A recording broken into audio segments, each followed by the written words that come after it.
અત્યારે આપણે ભવનાથમાં એન્ટર થઈ ગયા છીએ અને તમે જો ગિરનારનો લુક વ્યૂ તો જો ખતરનાક વ્યૂ આવે છે યાર.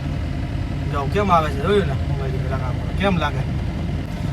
મિત્રો તમને બતાવવા હાટું હું અહીંયા સુધી આવી ગયો છું ગિરનારના પગથિયા સુધી. સામેથી ગિરનારના પગથિયા ચાલુ થાય છે. મેં તમને અટાણ સુધી વિડીયોમાં આ એક વખત નથી બતાવ્યું. જોઈએ સામે ગિરનારના પગથિયા જા અહીંથી આમ જો ઉપર ગિરનાર દેખાય જય ગિરનાર.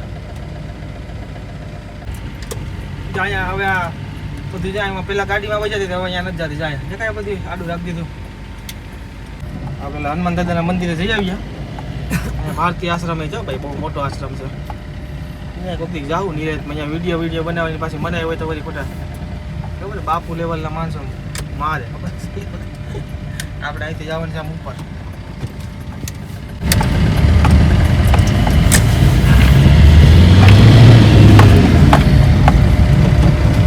જ્યાં હનુમાન દાદાના મંદિરે જવું હતું એક જગ્યા છે અહીંયા, ત્યાં આપણે જવાનું છે.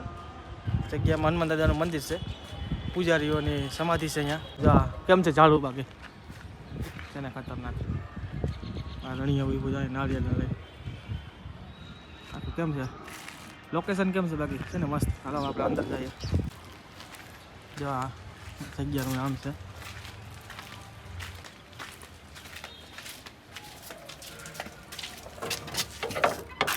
બંધ કરી દેજો પાછો દરવાજો.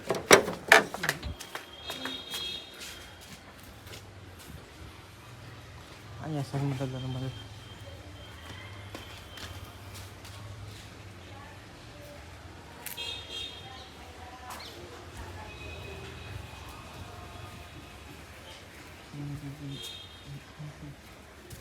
આ છે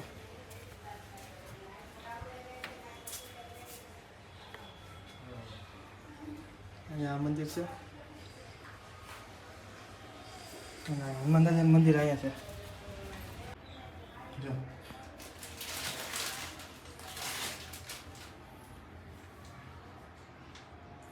સિદ્ધ હનુમાન દાદા છે. અહીંયા બધી ઘણા માણસો અહીંયા સિદ્ધિઓ હાસિલ કરી છે હનુમાન દાદા પાસેથી. અહીંની આ મંદિરની એનર્જી કંઈક આખી અલગ જ છે અહીંની. હું તમને આખા હનુમાન દાદાની પ્રતિમા છે ને તમને આખા દર્શન કરાવજો. છે ને મસ્ત. ચાલો તો આ બધા એના મહંતો છે બધા જે લોકોએ સમાધિ લીધી છે આખી જગ્યામાં જ છે. ત્યાં બધા છે ને આ બધા મહંતો છે બધા.